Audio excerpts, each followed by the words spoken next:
हरियाणा के मुख्य सचिव अनुराग रस्तोगी ने अनुसूचित जाति और अन्य पिछड़ा वर्ग के विद्यार्थियों के लिए एक पोस्ट मैट्रिक छात्रवृत्ति योजनाओं के क्रियान्वयन की समीक्षा की। इन केंद्र प्रायोजित योजनाओं का क्रियान्वयन वर्तमान में 7 विभागों उच्च शिक्षा, तकनीकी शिक्षा, चिकित्सा शिक्षा और अनुसंधान, कौशल विकास और औद्योगिक प्रशिक्षण, पशुपालन और डेयरी, आयुष तथा स्कूल शिक्षा विभागों द्वारा किया जा रहा है।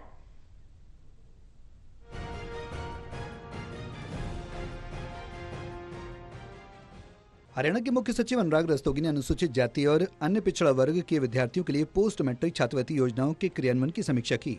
बैठक के दौरान रस्तोगी ने छात्रवृत्तियों के समय पर वितरण की आवश्यकता पर बल देते हुए सभी संबंधित विभागों को लंबित मामलों को जल्द से जल्द निपटाने के निर्देश दिए। उन्होंने स्कूल शिक्षा विभाग को निर्देश दिया कि केंद्र सरकार द्वारा वित्त पोषित योजनाओं, अनुसूचित जाति के विद्यार्थियों के लिए प्री मैट्रिक छात्रवृत्ति योजना और ओबीसी विद्यार्थियों के लिए प्री मैट्रिक छात्रवृत्ति योजना के घटक 1 का पूरा उपयोग किया जाए।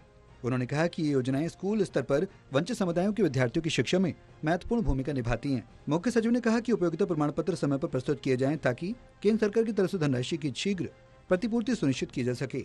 पारदर्शिता और जवाबदेही बढ़ाने के लिए उन्होंने निर्देश दिए कि इन छात्रवृत्ति योजनाओं के क्रियान्वयन से जुड़े सभी संस्थानों, जिला नोडल अधिकारियों और राज्य नोडल अधिकारियों के लिए आधारित बायोमेट्रिक की केवाईसी अनिवार्य की जाए। उन्होंने राज्य सरकार की प्रतिबद्धता दोहराई कि कोई भी पात्र विद्यार्थी शिक्षा के अवसरों से वंचित न रहे।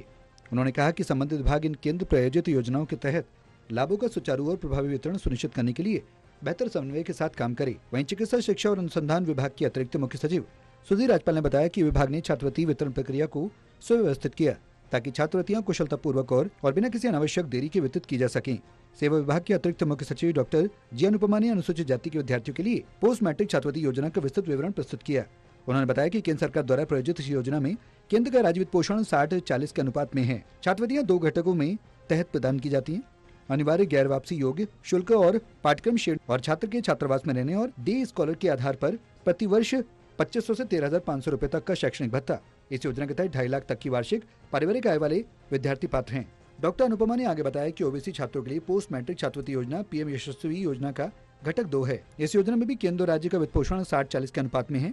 इस योजना के तहत शैक्षणिक भत्ते और ट्यूशन फीस दोनों को कवर करते हुए हर साल 5,000 से 20,000 के बीच छात्रवृत्ति दी जाती है। इस योजना के तहत भी 2.5 लाख तक की वार्षिक पारिवारिक आय वाले विद्यार्थी पात्र हैं। उन्होंने कहा कि लाभार्थियों की संतृप्ति और छात्रवृत्तियों के समय पर वितरण राज्य सरकार की सर्वोच्च प्राथमिकता है।